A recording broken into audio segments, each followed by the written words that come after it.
ہائے ہائے، یہ اللہ ہی کا ہی فضل ہے سر۔ اس کی اس آیت کا جو سوز و گداز ہے نا، وہ ایک عربی سمجھ سکتا ہے۔ اللہ تعالیٰ فرماتا ہے کہ جس نے زندگی میرے لیے گزاری، جس نے میرے لیے دنیا میں تکلیفیں اٹھائیں، حلال و حرام کی تمیز کی، روکھی سوکھی کھا لی، میری وجہ سے اسے دنیا میں نمازوں کی مشقت اٹھانی پڑی، روزوں کی مشقت اٹھانی پڑی، جس نے اتنا احسان کیا ہے، اللہ پہ تو نہیں کیا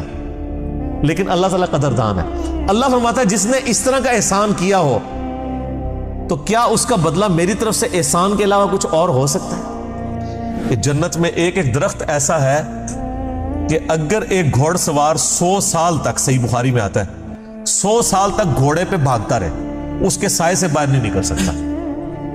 یہ جناب سائز ہے ایک درخت کا سر، ایک درخت کا، تو کائنات پھر کتنی بڑی ہے۔ بخاری مسلم میں آتا ہے جو سب سے آخر میں جنت میں جائے گا نا دوزخ سے نکال کے، وہ سب سے ادنا درجے کا جنتی ہوگا، لاکھوں کروڑوں سال دوزخ میں جلے گا، جب اس کے سارے گناہ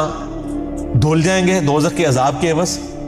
اور بس اس کے پلے صرف یہ نیکی ہوگی، اس نے زندگی میں ایک دفعہ لا الہ الا اللہ کہا ہوگا، بس یہ کلمہ اس نے پڑھ لیا ہوگا، لا الہ الا اللہ محمد رسول اللہ، یا اپنے بھی وقت کے پیغمبر پہ جو اپنے زمانے میں امتوں کے تھے ان پہ ایمان لائے ہوں گے۔ تو جیسے ہی اس کو بخاری مسلم کے الفاظ ہیں دوزخ سے نکالا جائے گا، اللہ تعالیٰ فرمائے گا ہاں بھئی تیرے لیے زمین سے 10 گنا بڑی جنت۔ تو کہے گا یا اللہ تو خدا ہو کے میرے ساتھ مذاق کرتا ہے؟ تو بخاری مسلم کے الفاظ ہیں کہ اللہ تعالیٰ اپنی شان کے لائق مسکرائے گا اس کی بات کے اوپر، اللہ فرمائے گا مذاق نہیں کر رہا، حقیقت بات ہے کہ جو یہ روئے ارض ہے، یہ جو میریکل پلانٹ ارتھ ہے، اس سے 10 گنا بڑی جنت ہے اس شخص کے لیے جو سب سے آخری درجے کا جنتی ہے۔ اور سر جو شروع میں چلے جائیں گے ان کی جنتوں کا کون اندازہ لگا سکتا ہے؟ بخاری مسلم کے الفاظ ہیں کہ جنت میں ایک درجے والا اپنے سے اوپر والے درجے کو یوں دیکھے گا جیسے تم ستارے دیکھتے ہو، اور وہ فرق ایک نیکی کا ہوگا، ایک نیکی کا، اور یہ درجوں کا فرق۔ یہ تو سر آپ ہمیں جب سائنٹسٹ بتا رہے ہیں نا گلیکسیز کی تعداد، اور بتا رہے ہیں جی 2.5 ارب گلیکسیز ہیں، اور ہر گلیکسی میں 300 ارب سے زیادہ سورج اور اس کے ساتھ زمینیں ہیں، تو یہ اللہ نے پورا انتظام کیا ہوا سر۔ اس وقت بھی جتنی کائنات ڈسکور ہو چکی ہے نا، اگر یہی جنتیوں میں بانٹ دی جائے نا تو یہ بھی اس سے بڑی ہے۔ اللہ نے تو کیا کچھ پیدا کر دیا، اسی لیے قرآن حکیم میں آتا ہے نا کہ تمہارے رب کے لشکروں کو کوئی نہیں جانتا اس کے سوا۔ ہم تو یعنی مخلوقات کا احاطہ کر ہی نہیں سکتے جو کچھ اللہ نے پیدا فرما دیا۔ تو اللہ تعالیٰ ہمارا ہے کہ ٹہنیوں والے درخت ہوں گے ان جنتوں کے، فَبِأَيِّ آلَاءِ رَبِّكُمَا تُكَذِّبَانِ فِيهِمَا عَيْنَانِ تَجْرِيَانِ، ان باغوں میں 2 چشمے جاری ہوں گے، فَبِأَيِّ آلَاءِ رَبِّكُمَا تُكَذِّبَانِ فِيهِمَا مِن كُلِّ فَاكِهَةٍ زَوْجَانِ، اور ان باغوں میں ہر طرح کے میووں کی بھی 2 قسمیں ہوں گی، ہر میوے کی 2 قسمیں ہوں گی۔ اللہ اکبر۔ فَبِأَيِّ آلَاءِ رَبِّكُمَا تُكَذِّبَانِ مُتَّكِئِينَ عَلَى فُرُشٍ بَطَائِنُهَا مِنْ اسْتَبْرَقٍ، جو جنتی ہیں وہ تکیہ لگائے بیٹھے ہوں گے بستروں پر جن کے استر جو ہیں وہ گاڑے ریشم کے ہوں گے، وَجَنَ الْجَنَّتَيْنِ دَانٍ، اور دونوں باغوں کا پھل نیچا جھکا ہوگا۔ یہ نہیں ہے کہ جناب آپ وہ درخت اتنے بڑے بڑے ہیں تو جناب آپ کو کوئی سیڑھی لگا کے یا کسی ڈرون میں بیٹھ کے جانا پڑے، نہیں، ٹہنی لٹک رہی ہوں گی، بلکہ اشارہ کریں گے تو ٹہنی اپنے پاس آ جائے گی، اور آپ اس کو پھل کے توڑ کے کھائیں گے، چونکہ جنت کو تو فنا نہیں ہے، آپ کے توڑ کے ختم ہوگا ایک اور وہاں پہ لگ جائے گا۔ جنت میں کوئی چیز ختم نہیں ہونی سر، جتنا مرضی کھاؤ پیو، ختم کوئی چیز نہیں ہونی، جو آپ کھائیں گے نا آپ، اچھا، اور آپ کو بھی تکلیف سے آزاد کر دیا، کوئی پیشاب نہیں ہے، کوئی پخانہ نہیں ہے۔ بخاری مسلم کے الفاظ ہیں ایک خوشبودار ڈکار آئے گی، سب کچھ ہضم، اور کوئی قبض والا معاملہ نہیں ہوگا، کوئی پیٹ خراب ہونے والا نہیں ہوگا، وہاں اپنے آپ لذت کے لیے کھائیں گے اور بھوک بھی نہیں ہوگی،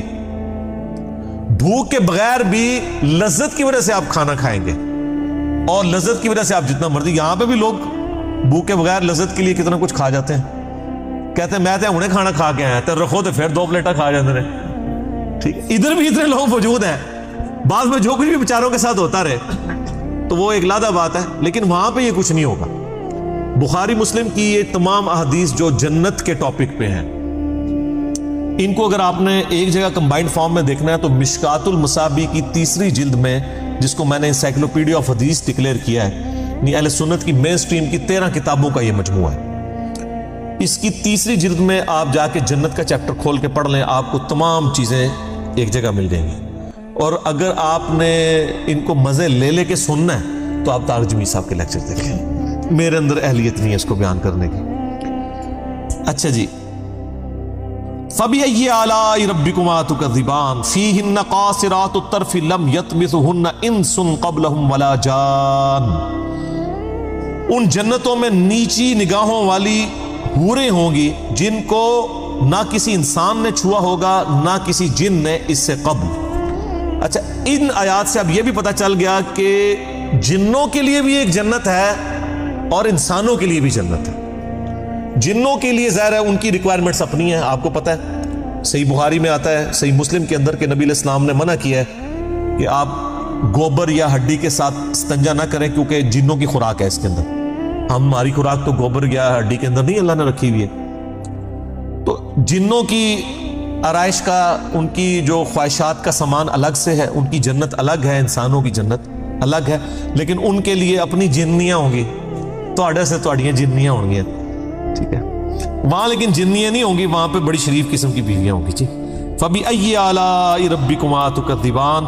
كَأَنَّهُنَّ الْيَاقُوتُ وَالْمَرْجَانُ، اور یہ جنتی عورتیں ایسی ہوں گی گویا یاقوت اور مرجان ہیں۔ وہ تو صحیح بخاری میں آتا ہے کہ وہ یعنی ایسی ٹرانسپیرنٹ حوریں ہوں گی کہ ان کی جو پنڈلیاں ہیں، پنڈلیوں کے پیچھے ہڈیوں میں جو گودا ہے نا، وہ بھی ٹرانسپیرنٹ نظر آ رہا ہوگا۔ یہاں پہ تو خیر ان چیزوں میں شاید کوئی اتنی اٹریکشن نہ ہوگی، کوئی شیشے کی کوئی حور بن کے سامنے آ جائے، وہاں کی ریکوائرمنٹس ڈیفرنٹ ہیں، وہاں کے لیے وہاں جا کے پتہ چلے گا۔ فَبِأَيِّ آلَاءِ رَبِّكُمَا تُكَذِّبَانِ هَلْ جَزَاءُ الْإِحْسَانِ إِلَّا الْإِحْسَانُ،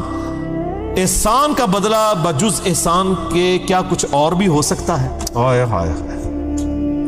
یہ اللہ ہی کا ہی فضل ہے سر۔ اس کی اس آیت کا جو سوز و گداز ہے نا،